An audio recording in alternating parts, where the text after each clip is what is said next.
Beautiful. Welcome to Bad Company here in Leeds. Beautiful facility, and we're going to have a little bit of fun later on. There's going to be a few demonstrations on the mats and on the bags. Before all that, though, I'm going to introduce you to some fighters as well that are going to be speaking through their own personal experiences through their fight. I tell you what, you're all dead serious for a Saturday morning, aren't you? Come on, eh? That's a bit better. Obviously, it's the Fight Division launch. This all gets underway next week, so this is a pre-launch. You're getting a little bit of our eyes on some new apparel, all brought to you by Jim King. I'm sure Jay and the gang will sort you out. There'll be a few goodie bags and what have you, so therefore you can get your hands on some of that apparel too. Ben, I've been told that they don't have your size, mate, but they will sort you out at some point. All right, buddy? Now, as you know, there's several different ranges of the Fight Division apparel. We're going to be talking boxing, we're going to be talking a little bit about Muay Thai, but we're going to start in the world of MMA. You've seen him in the building, so I think it's only fair to bring him up on stage to have a little bit of a chat with the guy that is hopefully looking to conquer the world at some point later on this year. Put your hands together for the one and only Mr. Tom Aspinall.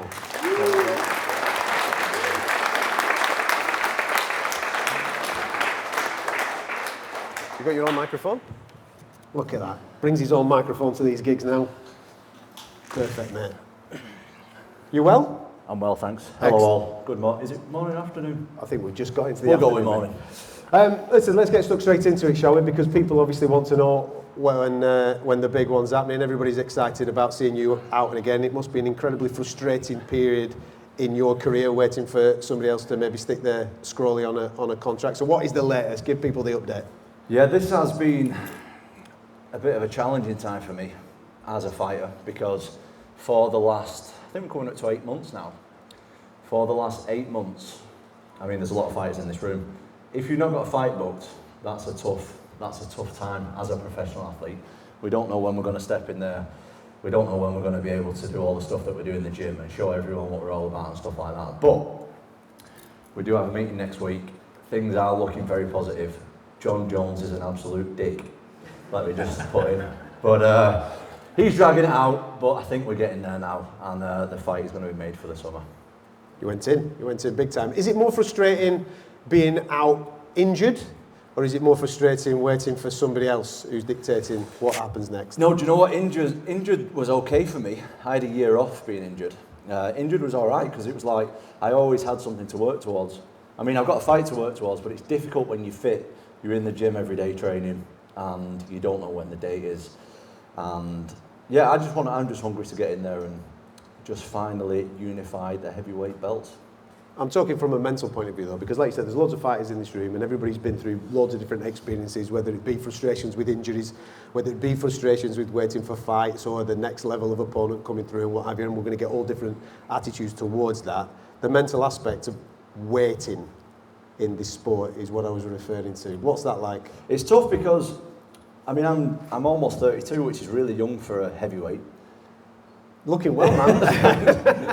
But I feel like we're getting close to prime. I don't feel like I'm in my prime yet. I still feel like I've got a bit to go before I get there, but I just feel like the time is a little bit wasted, and I'm hungry to fight. I'm doing really, really good in the gym as well. So that's always a shame when I don't get to show that. But I do think when the day comes, it's going to be a good day. Can you blame him? I'd want 30 million to fight me as well. Do you think it purely comes down to the financial aspect of the fight? Yeah, of course. I completely understand from his point of view, but from my point of view, it is frustrating. But I get it. I do completely get it. He's one of the best guys, well, if not the best, who's ever fought in MMA, so I understand his point of view, yeah, for sure. Okay. We'll talk about, obviously, your involvement with the Fight Division range in a moment, but let's talk about your legacy so far as a fighter. You've come through loads of, and experienced loads of different things in this fight game. Obviously, right now, you're at the top of the top and wanting to go just slightly higher, that one more, but it's not always been the case where 20,000 people are rocking up inside the O2 Arena to come and watch. You talk to me about those early days as a professional fighter when you're fighting in them leisure centres and what have you. Yeah, I think, well, when you're starting off in any combat sport, I mean, it's all right now. Like, I get in there, like you say, there's 25,000 people watching, there's millions watching around the world, but it's really tough when you're getting in there, you've got absolutely no money, and no one really cares if you win or lose. That's tough. That is really tough times. And I think to be a combat sport athlete in any combat sport, whether it be boxing, Thai boxing, MMA, whatever you're doing, financially it's very, very tough to make any money. And I was in a tough spot where I had 3 children by the time I was 25, and I couldn't financially afford to look after them. Do you know what I mean? I was in a tough spot, really. I'm very lucky that I had my dad and other people around me who supported me, both financially and mentally, to keep going, because making any money out of combat sports is not an easy thing. Like, I only started making money where I could support my family when I was like top 10 in the world. So we're talking a few years, really. I was able to like buy a couple of houses and be in a financial spot where I'm good. Like, I was at a local show recently, and a friend of mine came to a local show with me, and it was a busy show. There was like 20 fights on, 20 professional fights. So there's 40 fighters. Mm-hmm. And my friend who knows nothing about MMA asked me, how many of these people will be able to buy a house? Like, there's 40 fighters. How many people will be able to buy a house from fighting? I said, you know what? They'll be lucky if there's one. If there's one person out of 40 people who are fighting tonight, be lucky if one person can afford to pay a deposit on a house. We need to get these sports like as mainstream as possible in this country, I think. How many times then along that journey have you thought to yourself, this isn't for me? I'm going to have to go and do something else? I've retired about 10 times. No, especially when I got injured. I think when I got the big injury, it was in front of 25,000 home fans in the O2 Arena in London. That was a massive, I didn't want to carry on for a few days after that. That was really tough. What about in them early days though? Like you've said there, you've got 3 kids, it's a struggle in order to make a living out of the game. Was there any times there that you thought to yourself, I'm going to go and get a proper job? Oh, loads of times. Because I like to think that I could do other jobs. I'm not sure if I could, but I think... Go on, what could you do? Well, I don't know. I'm not too sure, but I think if I spent as much energy... You fancy yourself as a presenter now, don't you? I do a bit. Well, we do have 2 shows together at this point. We're doing all right. Chuckle Brothers are doing a bit. No, I think if I put the same effort into into something else as I do MMA, I could be pretty successful at it, I think. So it was really tough. Like I say, when I had the kids and stuff, that was a tough point because I was struggling to put fuel in my car. Do you know what I mean? I had to borrow 20 quid off my dad or a friend to put fuel in my car to get to the gym, to buy supplements, do all the rest of it. It was really, really tough time. So yeah, combat sports is never recommended if you want to make any money at it. I'm in a really, really lucky spot where I'm one of the probably 1% or less of people that have made some life-changing money out of MMA. And my next couple of fights, I'm going to make, more life-changing money, which is amazing. But it's really tough on the come up trying to make any money because, especially when you've got children and stuff involved and people are relying on you, that was really tough times for me.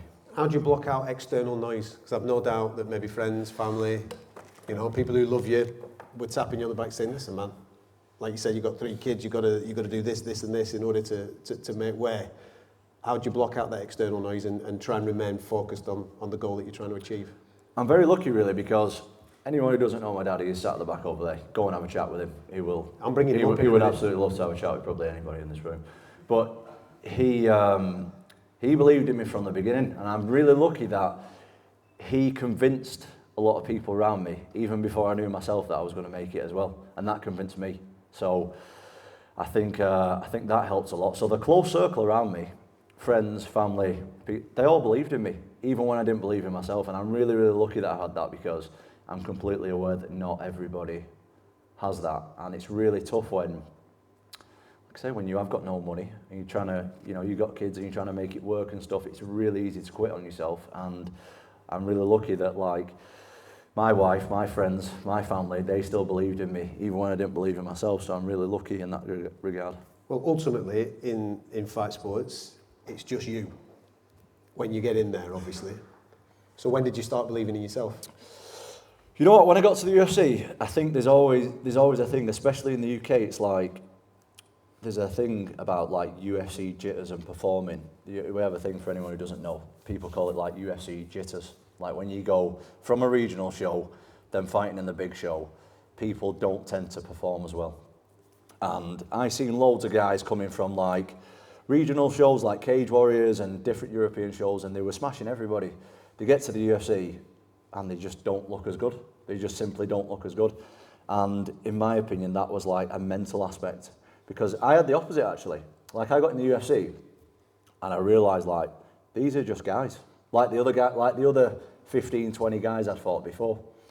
And that was a big turning point for me, especially when I started fighting former champions and stuff like that, and I started going through the rankings and stuff. I started realising these are just guys like everybody else. There's no difference between these guys and the guys I fought on the local shows, and I think that mental aspect was massive for me. Once I realised that, that's when I really started to get some confidence in myself, I think. Is there a particular win along that road to where we're at right now that you thought to yourself, we're on here?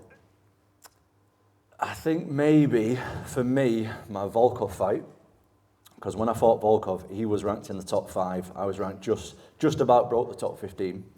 And I'd had a few fights in the UFC beforehand, but they were in COVID. So I was fighting in places where there was no crowd. And then to go from that to Did that make the journey into the UFC a little bit easier, do you think? It was easier for me, for sure, yeah. Because when we're talking about UFC jitters and stuff, it's completely different fighting in an arena with 1,000 people, yeah, and 20,000 people. Massive difference. And I went from 1,000 people to 50 people. Do you know what I mean? Because it was in COVID. And then it was like a slow burner. I was slowly building up. They were letting more people in. And then I went from that to like 25,000. And I was already comfortable with being in the UFC at that point. I'd already beat like 4 or 5 UFC guys. So I felt pretty good by then. So Volkov is the moment when you get that victory, that's the moment that you think, we're on here for a proper run. Yeah. As soon as I beat someone in the top 5, I was like, you know what, I can be UFC champion here. How has life changed? Since when? The last 2 to 3 years in particular, because as you said, it was that slow burn. You've obviously had the injury, and then since coming back off the injury, how has your life changed? Yeah, I think when I came back from injury, that's when it really started to change for me. Because since then I've had 4 first round knockouts, I think. Look at you pretending like you don't know.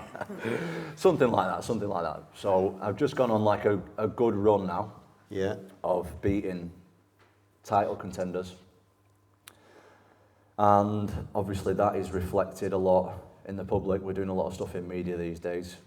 Big shout out Charlie, who does my social media. He does an amazing job. Thank you, Charlie. And we do a lot, like I'm trying to do as many mainstream things as possible now, because I want MMA to be mainstream. And if the #1 guy in the world isn't doing it, who else is going to do it? Do you know what I mean? I want to try and make MMA as mainstream as possible. So that becomes life-changing in a way, because I become more popular. I get stopped more on the street. I'm 6'5". I don't blend in like everybody else. So yeah, I think life changed quite a lot in the last couple of years for sure. Are you seeing the effect of that in the local gyms with kids coming up to and saying, I'm on the path now of trying to become an MMA star? What you mean, inspiring people? Well, that's kind of what you're insinuating there, aren't you?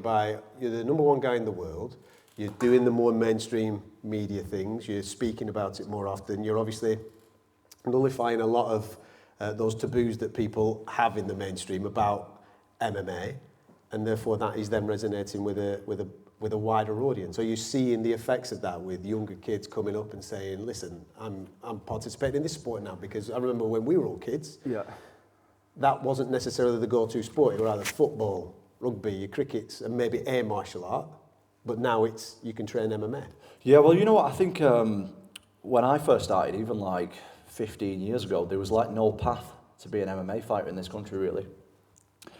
And then you got guys who were pre-Bisping in the UFC, then Bisping got in, he became a champion, and then you got the likes of Leon, myself, and stuff like that. But I just, I'm not really here to inspire anybody. I never see myself as like an inspiration to anybody. That's not my goal.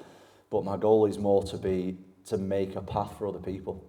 Do you know what I mean? So, but that by definition is I know inspirational. What you mean. I just don't see myself as a big inspiration, to be honest. I just like, it's more, I want kids to be able to get into it so they have an option. Because there's so many kids who are well suited to MMA who don't have a career path. Do you know what I mean? Unless like the mum and dads are going to take them out of school. Like football, for example, you go from grassroots level to an academy, then you build up, you're in the under 13s, then you go to the under 14s, and it builds up, and you're in the under 21s and the first team, and like there's a path to what you need to do, whereas MMA, there's absolutely nothing like that. And I want people to look at guys like me who are trying to take it mainstream, and you know, plenty of other guys before me as well, and you know, get involved with it and try and spend the life getting after it. Well, with that said, let's find out about an even crazier path into the world of jiu-jitsu. Andy, would you like to come and join us on stage? Yes, come on. Give Andy Aspinall a...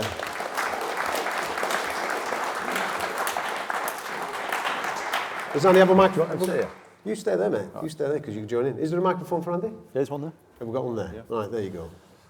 Hello. There he is. Now, obviously, I think a lot of people are familiar with Tom's story and especially the professional journey. But your journey into jiu-jitsu is absolutely bonkers because you're purely self-taught. Yep. Self-taught. Tell the people about it, mate. I watched probably... Don't be frightened of that microphone, son. Go on. I don't know if people are old enough here. I watched the first UFC in about 1996. Came out in 93. And I'd done a bit of judo then. And I was in my 30s then. I'm in my 60s now. And I saw Hoist Gracie and decided that that was something that I loved and I could do in judo. My knees were a bit shot. And I just started to get videos from America before most people did.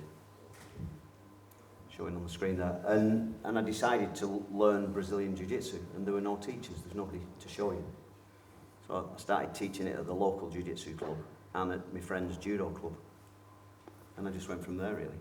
And then I started to teach Tom obviously when he was very small, he's about 5 or 6 on that video I think.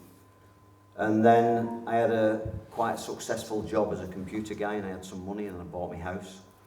And when he was 12 and Joe was 9, I just decided to sack it all off and start teaching jiu-jitsu. I had some money in the bank, which helped. I paid my house, which helped. And I just wanted my kids to learn. For me, you know, if I'd have been a joiner or a window cleaner, my kids would have been doing the job with me. And I just wanted to give them a sense of doing something, and it was jiu-jitsu. From purely self-taught, so from tapes that you brought in from America. Judo, I was all right at judo. Yeah, but I'm talking now jiu-jitsu. You've seen it on TV. Never had a teacher, jiu-jitsu. Never been to a lesson where anybody's taught me anything. And then But you became the UK's first black belt. I don't think I was the first. I was about the third, I think. There were some lads who lived in Brazil who got belts before me. But self-taught in the UK, you were number 1. Yeah, I think. Oh, I don't know who's been self-taught or not, but yeah, probably is the answer. I got my black belt in 2011. So I've been doing it a while. It's mad that, isn't it? Regarding his journey then into it, Yeah. Talk to me about the aspect of, because you will see plenty of jiu-jitsu coaches, right, around the world, and they'll be teaching it in a certain way. Do you get frustrated watching the way that they teach jiu-jitsu? I'm too old now to be asked about anything like that. Is the honest answer. As long as I've got some guys who are very good at jiu-jitsu who I've taught. A couple of black belts who are very, very good. And he was very, very good when he was 14, 15, 16. My other son's very, very good at jiu-jitsu. Just don't give them monkeys anymore what anybody thinks or says. Or I don't do social media. If anybody ever adds me on Facebook, I'm not being rude. I just don't look at it. He is. I'm too busy to do other stuff. I've got grandkids now that I want to teach jiu-jitsu to. Spend a lot of time with his kids all the time. So when I see people do stuff, or people come and tell me stuff, I just, yeah, great. It's not bothers anyone. As long as he's competing and enjoying it, good. And I'm enjoying it, and everybody around me is enjoying it, then I'm happy, you know. When you set off on the journey with Tom and Joe, teaching them, what was the goal? What was the ambition? To get them to want to teach jiu-jitsu, I think, or give them an option in the life that they could do something that would make them some money. So be a responsible dad, if you like. So, you know, you can go out and you can do... So I was teaching a lot of private lessons from me gym at home. So when he was 16, Tom used to be the dummy and he used to get people in and charge him whatever. And Not much has changed. Not much has changed from that, still a dummy. So I was doing, I don't know, between 20 and 40 classes a week. Not classes, private lessons, and I was teaching classes as well. And he was on every class that I did. So as he got older, his 3 years between them, then I kind of replaced him with Joe. And he was teaching nighttime classes for me. So he was able to earn money, and Joe was able to earn money, so. Obviously the story's unique of taking him, and now obviously on the verge of becoming the main man in the heavyweight division in the UFC, the premier organisation in the world. But not everybody's going to do that. What does jiu-jitsu give people? I just think everybody should jiu-jitsu. Excuse me. For me, it was anybody can do it, and everybody will like it if it's been taught properly. You can do it until you're very old and you're very knackered. You can, and you can enjoy it. You can sweat a bit, you can push and pull a bit, you can be aggressive a bit. Everybody would enjoy jiu-jitsu. I boxed when I was a kid, and Thai box. If somebody goes like that when they're his size and my age, it will hurt me. But if he wants to do jiu-jitsu with me, I can move around and get out of the way and hide a bit and play a bit and enjoy it a bit. So I think it's a sport for everybody forever. I just fell in love with jiu-jitsu. I'm sure there's a lot of professional fighters that are in this room that will resonate with maybe the answer that you're about to give, but there's some younger ones that have got big aspirations of maybe getting into the pro game and doing those things. What do you need? What is the thing that you need in order? That's it. Don't need anything, just turn up. That's always my thing to everybody. Just get on with it. And eventually, if you like it and you can do it, your instructor's good enough, you'll be okay. Just keep turning up. Same with him, consistency, just turn up. And you'll get to a level, you know, and if your instructor's good enough, you'll get to a very good level. At what point did you know that he could do a bit? Maybe his first competition he entered to fight, I could see he could do techniques, and I was probably a bit more advanced than the other coaches in the clubs that he fought against. He just listened. I could see stuff probably quicker than the other coaches because I was doing it full time. And I was asking him to do stuff and he'd just win. And then I think, oh, he's won that competition. The week after we'd go somewhere else and he'd win again. I'm thinking, he's getting really good at this. And then we had boxing gloves at home and then you'd take him to a boxing match or a boxing gym and he could just do it. So very quickly I thought, he's going to be... And then I was a computer guy and liked to think that I was quite clever. Tom would fight anybody, anywhere, and I'd put him with people week after week and watch him get better. So for me, if you're not getting better, I wouldn't do it. If you're just having fights with people every week, I wouldn't do it. I'd try and be there as much as you could and enjoy it with good people around you and ask them, are you getting better? Or know yourself you're getting better. Just don't turn up and have fights with people and think you're getting better because you're tough. Everybody in here who's done combat sports will be tough, but are they going to make it? Some might, but you've got to continue to get better all the time. And he was really good at doing that. Did you try any other sports when you were a kid? I've done bits, but I just, I don't know what it is, but I'm always drawn to fighting. I don't know why. And I'm not really much of a team player, to be honest. I just, like kicking a football about's all right and rugby and all that, but I just like combat. I don't know why. I'm just drawn to it. Try and explain it. What?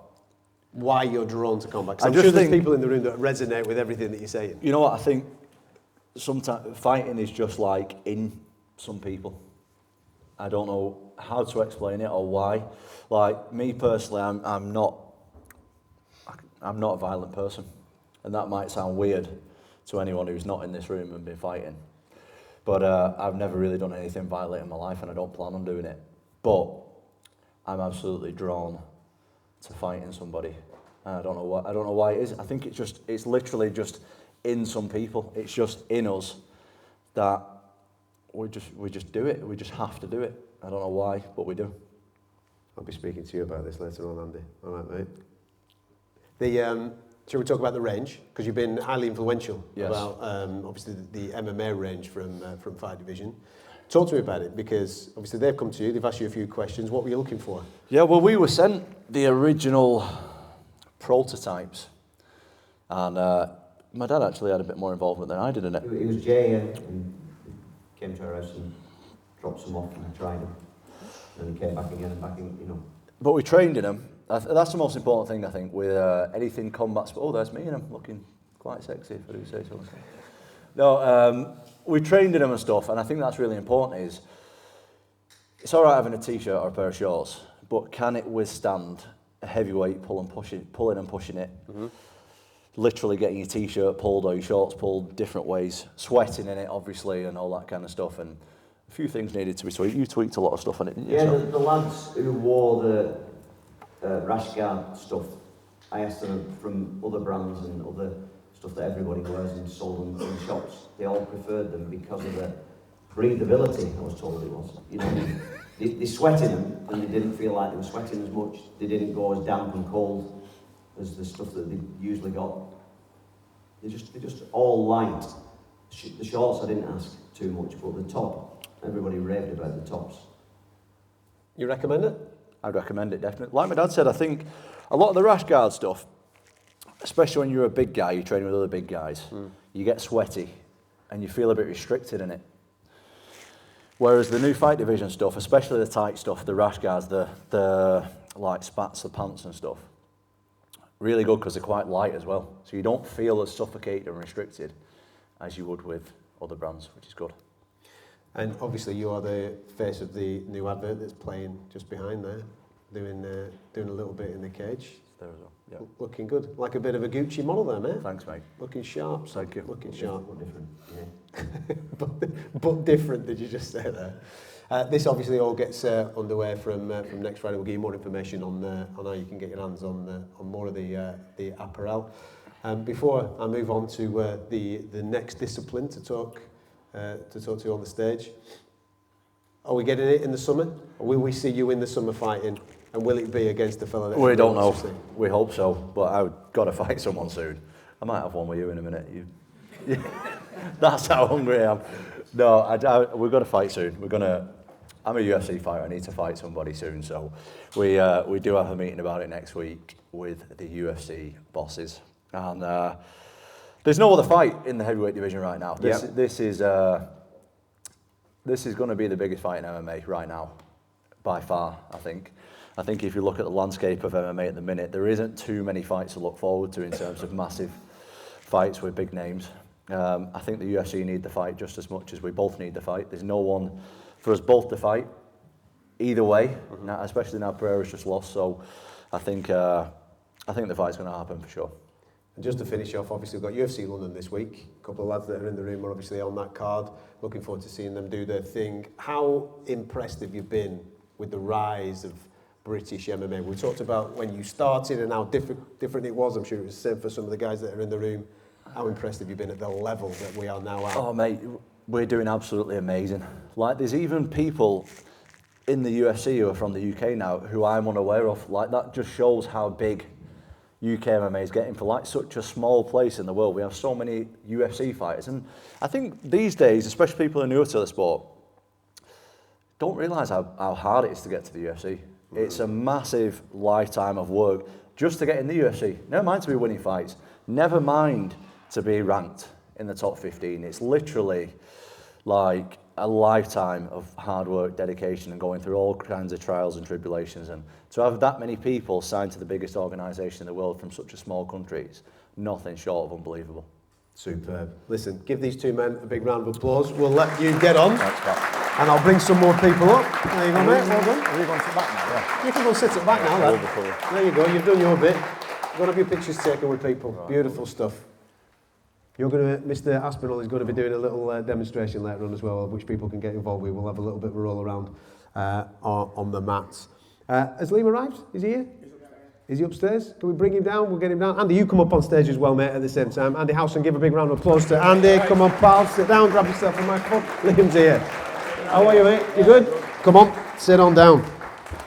Right, gents, I want you to start actually by talking about this unbelievable facility that we're in today. You must be incredibly proud of not only the building, but obviously the guys and girls that come through this gym and work here at Bad Company, Liam. Well, obviously I've been part of Bad Company for about 26 years now, 13 when I walked through the doors at the old gym. I'm sure Richard and Lisa won't mind me saying that it's a bit of an upgrade. We had like holes in the roof, and we were a proper Rocky style gym that. And we all loved it at one point. We were like, oh, it's a proper gritty, dirty, rough gym, this in it. And then the older we got, we're like, it's freezing. We need a bit of heat, we need a bit of warmth, we need a bit of comfort. But this, what we have built here between Jay, Richard, myself, this is a palace. It's unbelievable, and I think it's given everyone in the gym, including myself, a new lease of life. Everyone seems to have upped to the game, up to the training, up to everything, and we've built a palace for everyone here basically. And like I said, we were due an upgrade. We've been producing some of the best fighters on the planet now from Bad Company Gym for about 25 plus years. Even when I joined when I was like 13, Lisa was already a European not world champion, Richard was European champion, we had British champions even back then. And it's a testament to how good a coach Richard is, just that he's still been able to produce champions all this time. And we've now got another new generation of younger fighters. Richard's son, Fergus and Finlay, they're both world champions already. And they're just breaking through the pro ranks now as well. So to be producing that level of fighters for that long, there's no other UK coach who's been able to do anything like that. And there won't be for a very long time, I don't believe. And now we've got an amazing facility for all our fighters and all our champions to train in with a bit of comfort and a bit of heat. Absolutely, mate. Listen, Andy, on the coaching side of stuff, we'll get back into fighting in a minute because I know that you're having a tickle in a few weeks' time, mate. But from the coaching point of view, bringing people through this particular facility, that must be an incredible cathartic thing for you, an incredible proud thing to be able to try and help other people realise their dreams.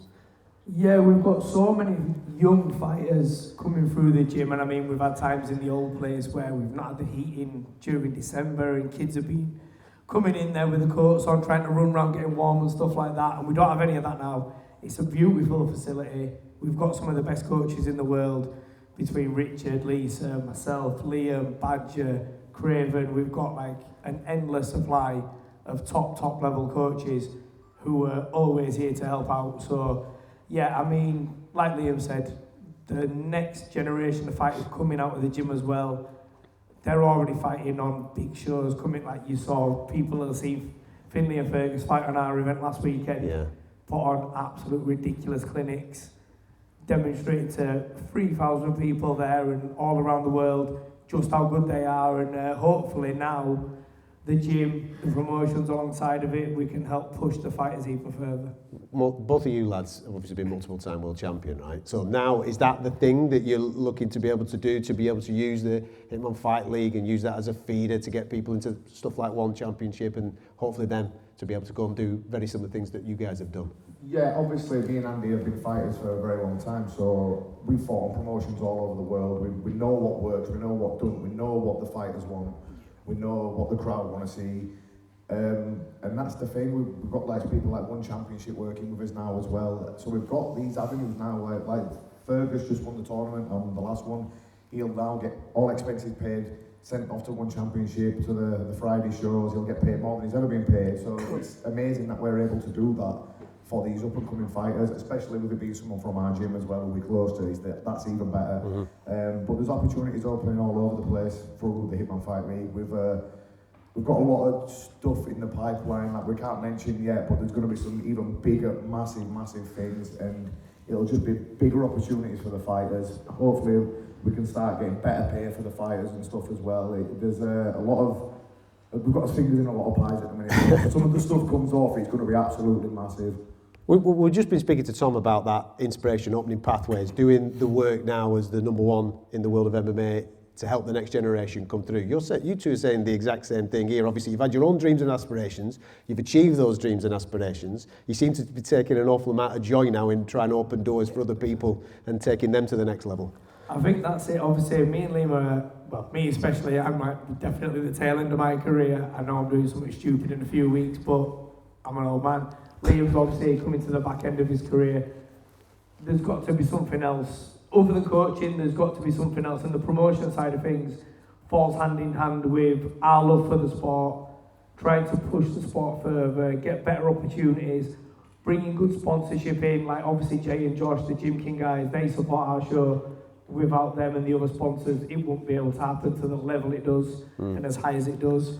And, you know, having the feedback from those guys afterwards, letting us know we're doing something right is a big thing as well. So it's one of them where we've almost had our fight careers. After that's gone, which it inevitably has to do, so there has to be something else. And the promotions now for both of us that's the next level. What's it like when you uncover a gem in the gym? Well, we just said it then, Finlay and Fergus are the two at the minute that are like really, really pushing the boundaries on our shows, especially. Like they're both unbeaten on the show. I think Finlay's now 5-0 on Hitman Fight League. He's been stepping up every time he's fought. Fergus was disgusting last week. It was just that it just wasn't fair. It was humiliating. Like it was just ridiculous how talented the kid is. And it got a lot of eyes on him from One Championship themselves. So, yeah, it's nice that we can open them doorways for people. Let's talk about yourselves. I'll come to you in a minute, my man. I'm looking forward to what you're getting up to. But Liam, obviously last week, we saw obviously what happened in One Championship. We saw you put the gloves down, and a lot of people were thinking to themselves, is that it? Is he done? Is he out the game? And then obviously we see you last week giving people in the UK a smile. And I've even seen you interviewed after that thinking, I might have another one in the UK. What is the story? What is the latest? You probably have to prize my dead body out of the ring by the time I retire. I'm not going anywhere anytime soon. I've been told I've got to do it by my missus and that, but I'm not. I'm having a few more, yeah. I'm fighting. I've just signed a fight, literally just signed a contract to fight yesterday in the summer for One Championship over in America, so that'll be my next one. And you know what, I'm just not going to put any pressure on myself. One fight at a time. I will definitely not fight in the UK again. I said that was the last dance in the UK and I meant it. The reception and everything that I got from the crowd on that night, it'll be pointless ever coming back to try and fight in the UK again because I have never ever seen anyone get a reception like that, and I wouldn't want to change that moment. I wanted that to be like my lasting memory of my last ever fight in England because I thought it was a really special moment, that especially if I just came back to one more last dance, one more, and it'll just make me look stupid. So is that hard though? That must be hard to let go of because, like you said, last week was perfect from the ring walk to the finish to the reception to everything. It was perfect. Yeah, this is a drug. Nothing can compare to it. You know what I mean? So it's very hard to let it go. But like I say, like that is the perfect way to end my career in the UK.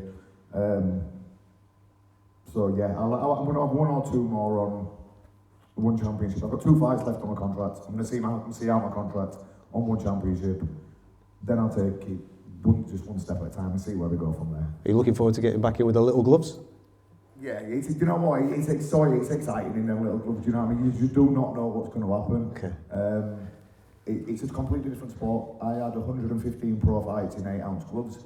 It is completely different when you put the 4 ounce on. There's stuff that don't work. One Championship scored slightly different to traditional Muay Thai. There's things you can't do in those small gloves that you can do in the 8-ounce gloves. You make one mistake against that level of striking, you're going to get your lights punched out. There's just so many different factors. It is a different sport altogether, really. But it's exciting when you strap them gloves on. It's a whole different rush. As his mate watching him and keep having these conversations back and forth with the way that you guys are going at it. It's family as well, it's my cousin, innit? So it's like, listen, we're both the same. Like, he's told me to stop many times and I've gone no, and kept coming back.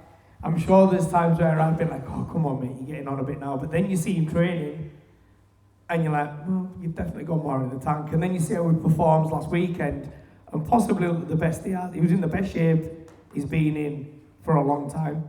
Does that, sorry to interrupt you there, Andy, does that help the pair of you? Because you've got young, brilliant fighters coming through this gym, sparring with them, seeing where you're at when it comes to the speed level, whether you're maybe off half a beat or on half a beat. Does that help them when you know where you're at? 100%. I spar with all our guys at least 2-3 times a week. We have a bit of a heavy sparring session every single Monday we have some of the best fighters from up and down the country coming to this gym, as well as all those own A-class guys. When these younger ones like Finn and Ferg and that, when they start slapping me around a little bit, then I know it's time to, well, I've still got them under manners just for now, you know. I've probably got about another year left in me before they do start really giving me a bit of a hiding, I think. So I want to make the most of that before it hits the fan and they start giving me a bit of a beating every now and then. You two better watch it for next year then. From your point of view, Andy, obviously you did call time, and then you've gone and obviously been coaching these guys and taking them on their own path, but an opportunity has presented itself to you to get back in there. It's different to what we've obviously seen you become world champion at previously, but an opportunity has presented itself. Does that fire ever go out, is basically where I'm going with this? It's a different thing, like, obviously I've been offered, I've signed a contract to fight on Misfits, so I've signed a free fight deal with Misfits Boxing now. I've never boxed, and it's totally different. It goes against everything that I've naturally done my entire fight career. Walking in straight lines, just walking through shots, no head movement, no movement. It's like totally different. So it goes against all my natural instincts, and because of that, I've really got into it. I'm really enjoying training, I'm learning every day. Like with Thai boxing, yes, I'm still learning every day, but it's a technique I already know, and just a different version of it that I can make up or change that might adapt for a fighter that may work better. With this, everything's totally new. Like, I don't know anything about boxing, so it's all been brand new to me. So I started just solely boxing basically September, with Richard, Liam, Craven, Darryl, things like that, just ticking over. But then obviously, now I've got an opponent, and I need to like get moving properly and sparring with the boxing guys, because it's totally different. Our guys don't move, so we can spar, and I end up getting drawn and going back to the old habits of just doing what I used to do, whereas I need to be moving my head, controlling my feet, keeping the distance, things like that. How different are the ranges? It's crazy. Like, I've never done shit I'm doing now before, ever. I've never moved my head in my entire fight career. I've never moved my feet. That's why we love watching you, though. Put my hands up. So now it's totally different. It's insane. I mean, that's why I'm enjoying it. I'm kind of like learning every day, and I've got really engrossed in it, and I'm probably training harder now at 45 than I ever have before, to be honest. I'm really enjoying it. Regarding the fire, though, when you did call time, what was it, 2015, 2016, when you decided to... That's about 18 retired. I've retired about 19 times. I've retired like 3 times, but I had to retire in COVID, kind of ruined. I got signed to one championship when I was 40, and I made my debut in 2020, the January of 2020, and then obviously I was like, it wasn't great, and I'd not fought for 5 years really. I did all right, and then just had a lapse of concentration, and that was that. But I was eager to get back in, and then literally March, boom, COVID. So 2 years, nothing happening. And then as soon as the gym reopened after COVID, I fell straight to a coach's role, helping Richard train these guys on a morning. And that was it. Then I've just kind of stayed in that coach's role for the last 5 years.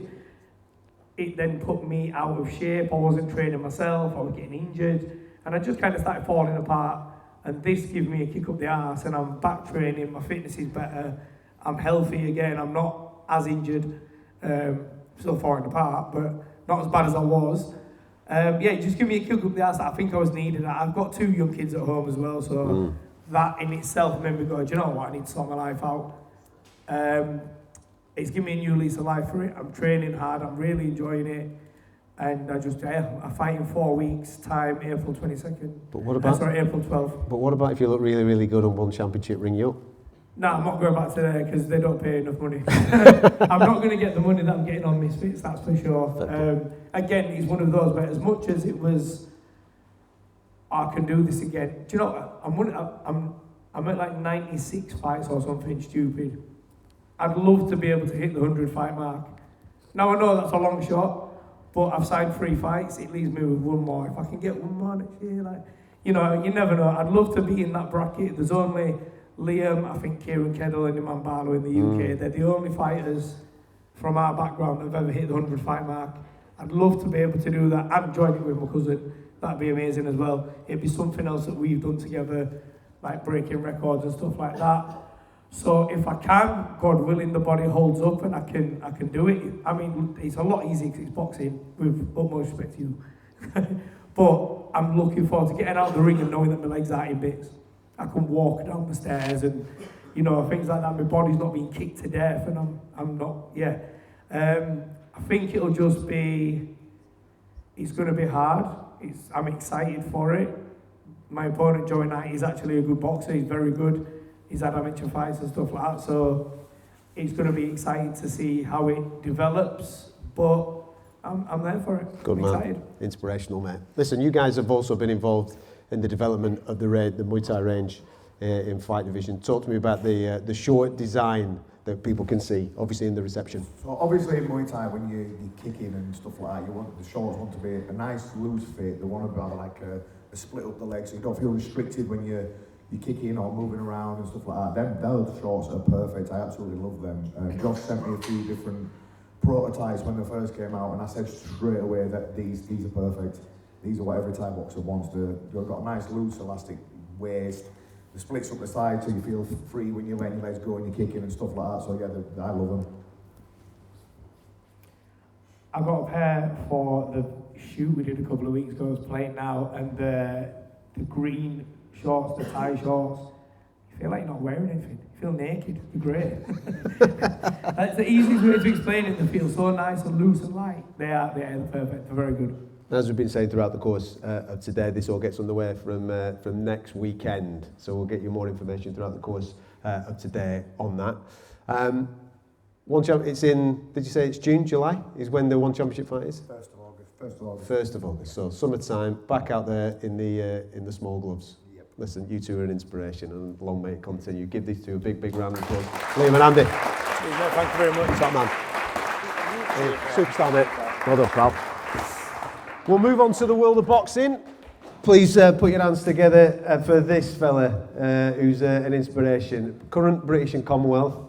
Maybe soon to be European. We're going to reveal that anyway. Please put your hands together for Callum Simpson. Come on, mate. Come on, pal. Like that. There you go, matey. There you go. Right, my man. We've obviously spoken to Tom, who you would class as maybe in a certain stage of his career in the world of MMA, and obviously Liam and Andy are in a certain stage of yours, of their career in Muay Thai. In your world of boxing, it's really kicked off over the last 12 months, I suppose, and now obviously you've got big aspirations of getting to the tree that these guys have obviously already climbed. Talk to me about becoming British champion. I mean, there's a lot of people that have come before you in that 168-pound division, haven't they, that have held that Lonsdale belt, and now you're the proud owner of that. Yeah, it's been a long journey. You know, similar to Tom, as you were talking about earlier. You know, coming up on the small hall shows. You know, not getting paid. Obviously, I had to work full time for my first 10 fights.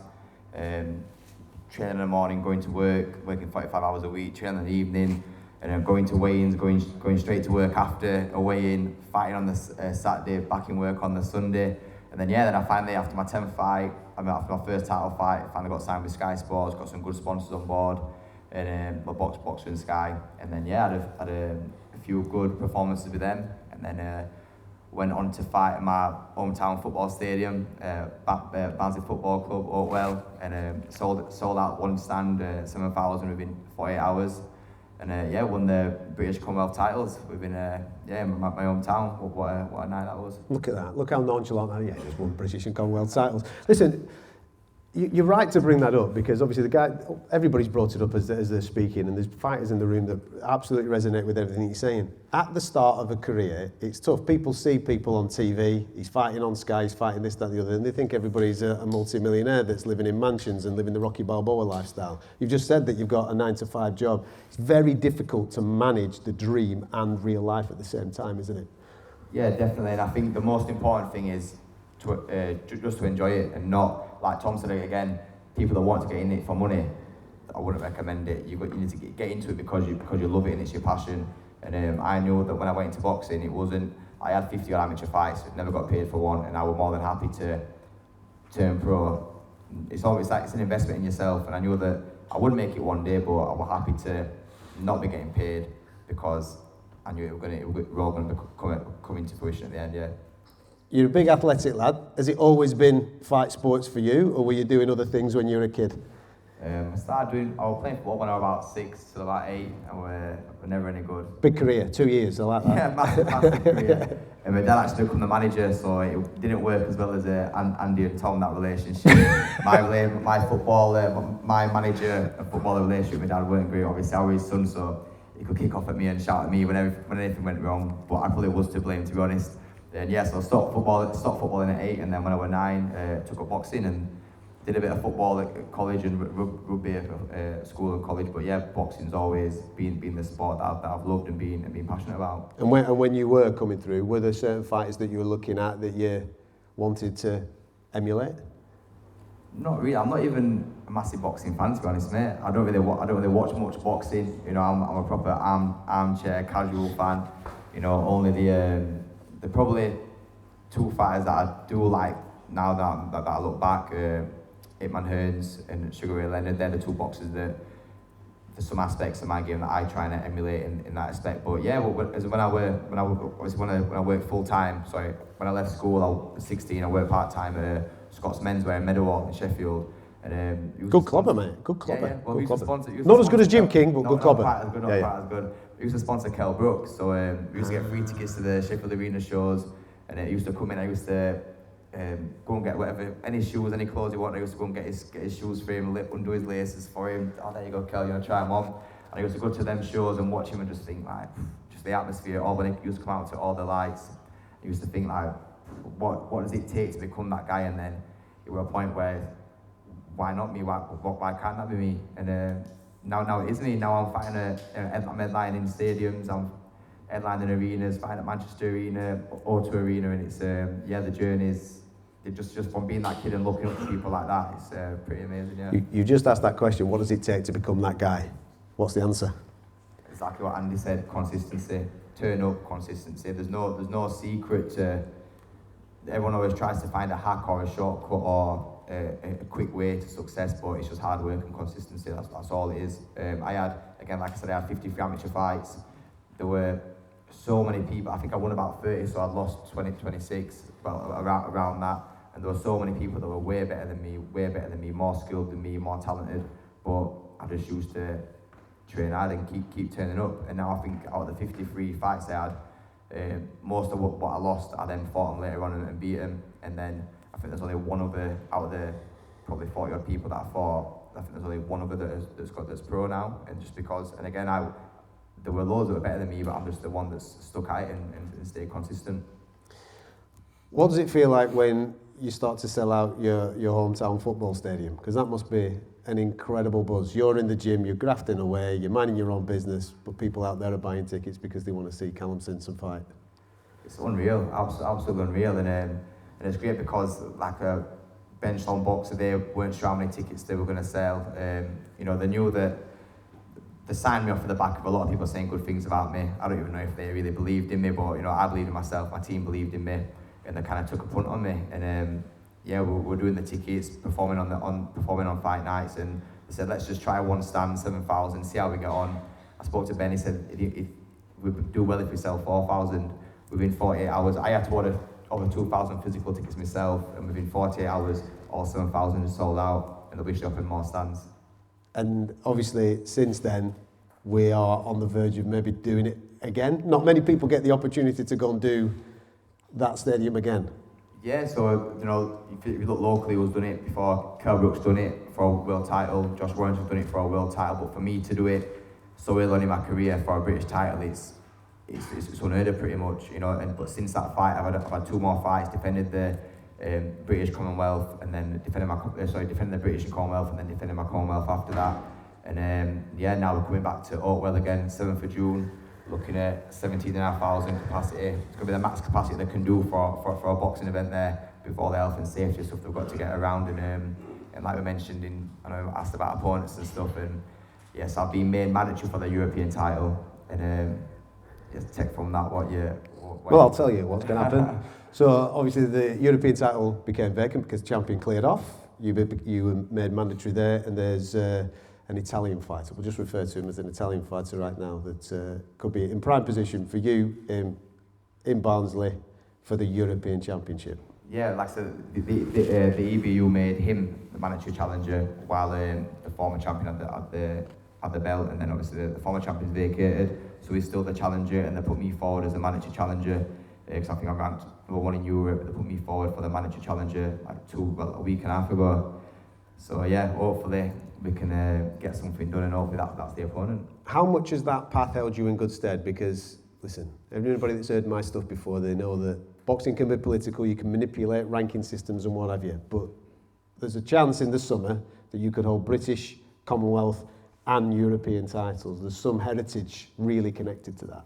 Yeah, definitely. I think everyone that's followed my boxing career, the interviews I've done after, I wanted to win the British outright, and I've come up the for me the traditional way, the proper way. I won the area title in my 10th fight, and I've proved myself, and I've come up on merit. I've not come from a big amateur background, big Olympic background, and I've not had no hand-ups. I've come up the hard way, just from hard work, and I've proved myself, and I've proved that I deserve to be in this sport and in this position. So yeah, for me to hold the British, Commonwealth, European, and I've got a few international titles as well. It'll be just again, I'm going to say a dream come true, but that's not the end goal. That's just another stepping stone on the path where I want to get to. What is the end goal? World champion. At super middle and light heavy. Double? Hopefully I'm moving up to light heavy in a few years, but I want to solidify myself at super middle first, then we'll move up. How hard is it to keep those expectations under wrap as well? Because as a young man that's doing extremely well, that is flying on that professional level, I've no doubt that your mates are going, right, when we're doing such and such a body, when we're doing such and such a body, when can we get this particular fight? How hard is it to manage that mental aspect, and as I was saying to Tom before, blocking out that noise and just staying on the right path? I don't think it's that hard for me, to be honest. I'm quite cool, level-headed, and I've got a very good team around me. I've got great people, great family, great fiance as well. I've got amazing people. I've got amazing people around me, and yeah, I've got great support, and everyone's got my best interest at heart, and all that. I keep myself away from that outside noise and people saying this, saying that, but yeah, like I said, I've got amazing support. Obviously, everybody that is following your journey knows about what happened at the back end of last year, obviously from a personal tragedy point of view.